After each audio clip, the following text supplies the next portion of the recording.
Hello. This is the last part of this chapter, Circla. Um, Now, a couple of things, like in the previous slide, previous the video, we've talked about what it is.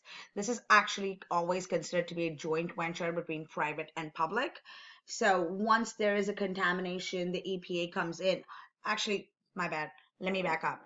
Once you feel that there is a contamination, you can complain to your city, and then the city will send in people to come and do an inspection. And after the inspection is done, it's a long process. After the inspection is done by different authorities, your city does it, then the EPA does it. And then they have to decide who is responsible for the entire cleanup. Usually there's a potential party that's responsible for it. Now, there is a kind of a weird loophole in this. Once the city and this EPA has decided who is responsible, they come up with a monetary value as to how much it's going to cost to clean it up. Then the company can actually take both the EPA and the city to court, saying that we don't believe that this is how much money we should be liable for. For example, what happened in New Jersey, where ExxonMobil basically flooded the place, their wetlands, their marshlands, and everything was ruined. I think the courts came up with a settlement of like $9.5 billion. They appealed it further. Our beloved governor, Chris Christie, your beloved governor, not mine, stepped in, came up with a settlement, and his settlement was, I think, about $250 million. Now, so even if the court comes up with a settlement, the companies can still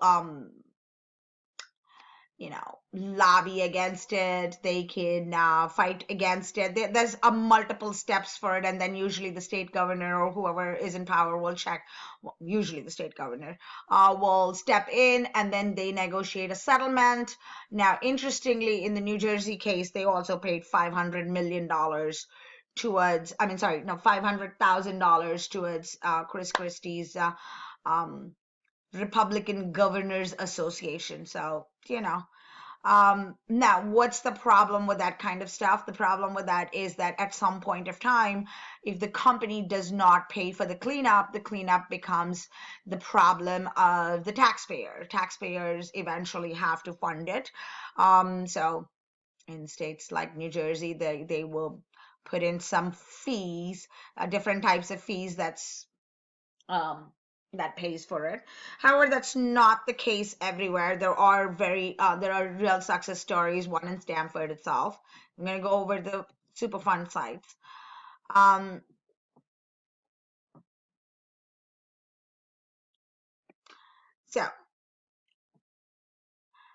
Superfund sites are usually places where there has been a lot of pollution and people have requested for it. CERCLA has come in and then they've said that this place is contaminated. We have to do something about it. At this point, like I was talking about in the previous slide, was that you find the polluters, the potential pollution parties, and they go ahead and they're supposed to pay for it. However, this is the interesting part of it, that in 1995, the polluters pay portion of the tax actually expired. So today, polluters don't really have to pay. So if ExxonMobil decides to spill 1 million gallons of oil in your backyard, you can fight till the kingdom come, and they can fight you back. Give me a second, okay? Maddie's coughing. You done, baby? Okay. So polluters don't really have to pay, and it becomes a part of the Stanford. Stanford did this with Harbor Bay, which we'll talk about more in detail. Taxpayers have to pay it. You don't just leave that site just like that and go, oh, well, it's dirty, so nothing. But people usually end up paying for the cleanup.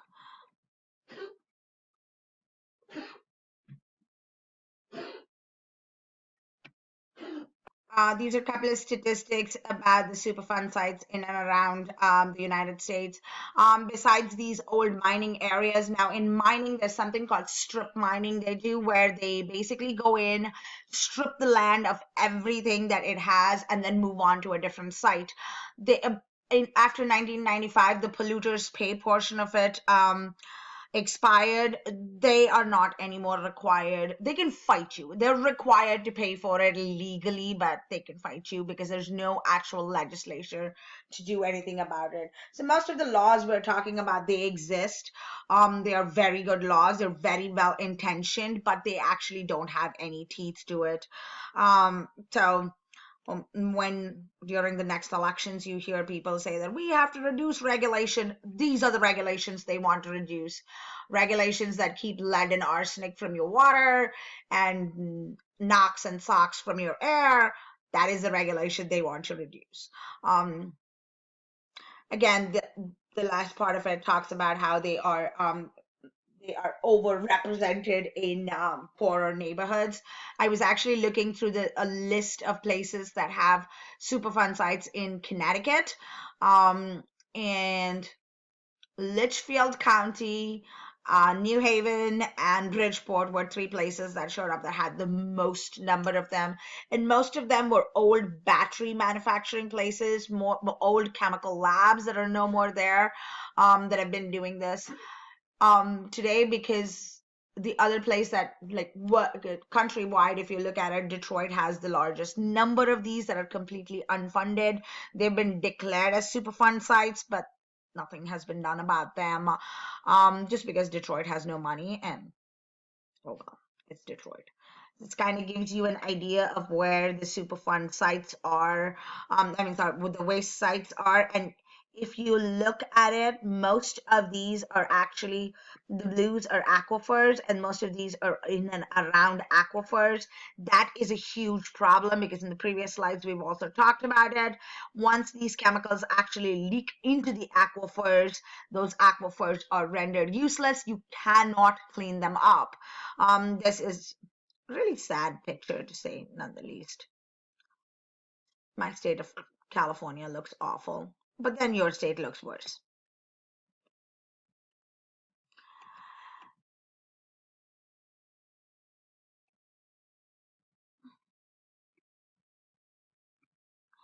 Okay, the next thing we're going to talk about is brownfields. Brownfields are basically contaminated properties, and they're basically abandoned. These are usually commercial sites. Like if you go, I think Bridgeport has a lot of those like broken down buildings, and some of those used to be battery manufacturing companies.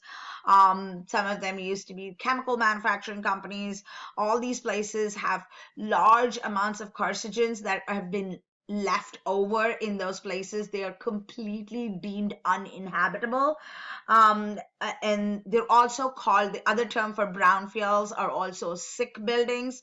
And insurance companies refuse to do the cleanup because it's too much of a liability. So it becomes a problem for the city again.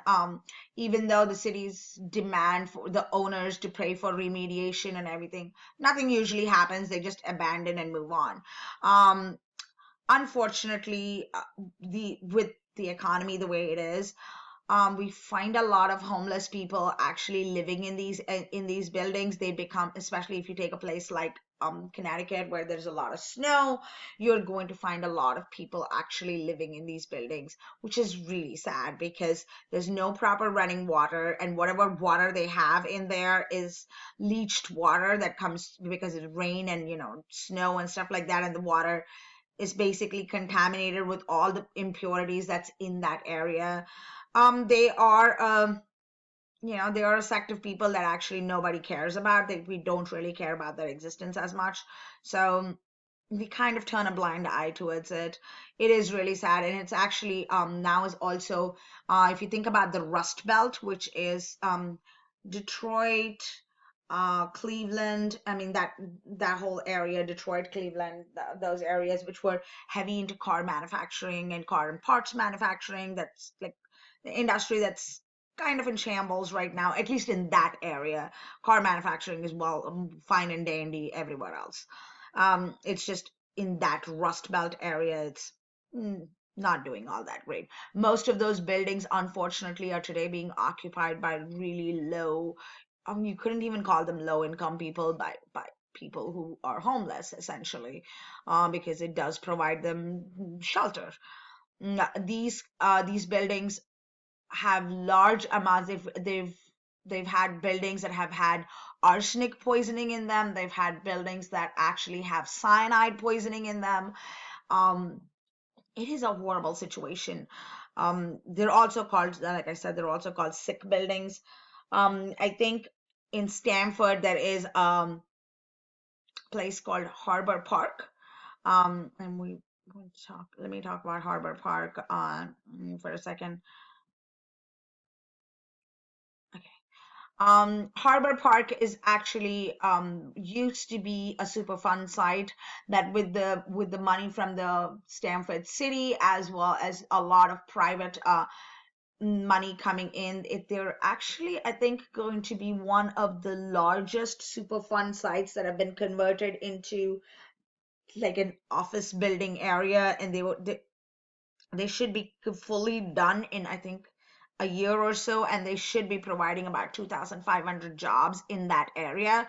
It is a success story where Superfund site has actually worked out for the benefit.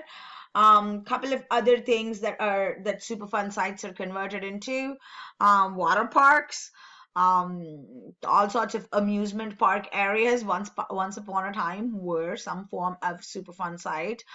Some of them are converted into public parks. Again, once the Superfund site is actually remediated and they have cleaned up the area, it is not hazardous at all. But at the same time, you are told not to drink the water in a park because the water is what we call remediation water. That is, the water is cleaned up and then it's wastewater that has been cleaned up and used again. The water is called remediation. There is a chapter on water purification, and we'll talk about it then. Um, how do you waste management option? The best thing is actually to reduce how much waste we produce.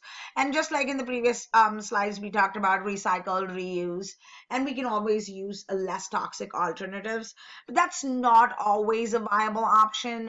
Sometimes the more toxic ones are cheaper. And like we talked about in the previous chapter, previous slides, the fiduciary duty of a company is not to make sure that the earth is a better place to live in for deers and bears. It is towards their bottom line. So using a less toxic alternative might just mean that the product is more expensive. How do you convert these things? Some of these are pretty self-explanatory. The last one is bioremediation. Under bioremediation, there's another category called photoremediation, specially used for plastics. That is allowing light to degrade the plastic itself. As you know, plastic does not naturally degrade. Photoremediation is using light without using any chemicals and stuff like that. Bioremediation is using microbes to detoxify things. Microbes can actually break down a lot of even oil slicks and stuff like that. They can break them down, make them into methane gas. In the previous slides, we've talked about how methane gas can be used to make fuel for your houses, like it's natural gas. So there are ways to do this. However, they are also pretty expensive.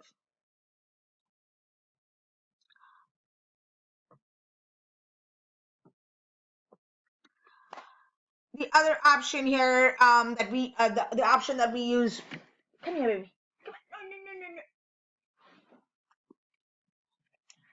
no, no. The option that we use right now is basically storing things permanently and using secure landfills. We've talked about secure landfills. These leachates are basically processed. They are collected in a different area and then processed. So instead of processing all the toxic waste, you store them in metal containers and plastic containers, whatever works for that chemical. And anything that's leaches out, that part is processed. So it's slightly cheaper. This is one of the ways they are stored. You usually store them underground. Now, again, there is a problem with this. If there is if there is a leak that cannot be contained, you will be. So you have bedrock right here. Under that is your aquifer. If this is somewhere where close to an aquifer, you would land up contaminating the aquifer. They always have a clay cap. If you have a secure landfill, oops. If you have a secure landfill, I'm going to come back to the slide.